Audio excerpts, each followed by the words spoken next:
दाता साहब कशफुल माजूब की लिखा ऐज किसी दुकान तो किसी ने ढूंढी भी कद नहीं तो नाम सुनिया कोई लैन की लौड़ है ये मखाने खानी जाते हैं उत्थे दाता साहब हो उत्थे मलंगा दे डेरे लवा दिते उन्होंने या दाता साहब ये जे मलंगी शायद पालते रहे अपनी जिंदगी उत्थे बंगी चरसी बिठा दिते गए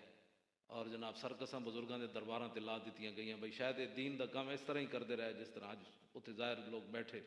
दाता साहब ने कशफुल माजूब में क्या लिखा, लोगों के पैसों पर पल कर दीन की बात करना और है और बाहर से एड लेकर दीन की बातें करना और है, गजनी से चलकर भाटी चौक में डेरा लगाकर दीन की बात करना और है।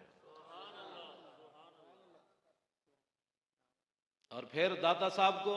हम तो आप कह सकते हैं ना मौलवी का मसले हैं, दाता साहब को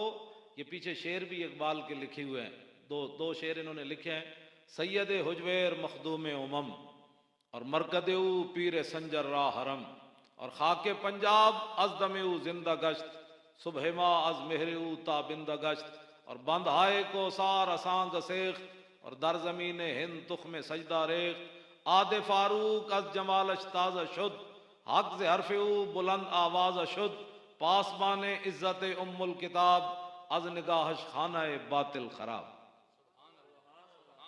दाता साहब दे बारे इकबाल कहता है क्यामत तक पंजाब की सुबह जड़ी है दाता साहब के सूरज ना जिंदा रहने ते दाता साहब के सूरज ना चमकती रहनी ते दाता साहब पंजाब ते बर्रे सगीर ला इलाहा इल्लल्लाह मुहम्मदुर रसूलुल्लाह का बीज बोने के लिए आए, दीन की इतनी खिदमत की, हजरत उमर के दौर की याद ताज़ा करके रख दी, किताब के मुहाफिज बनकर आए, रसूलुल्लाह से निगाह लेकर आए, जिस तरफ निगाह की लोगों को कलमा पढ़ा दिया।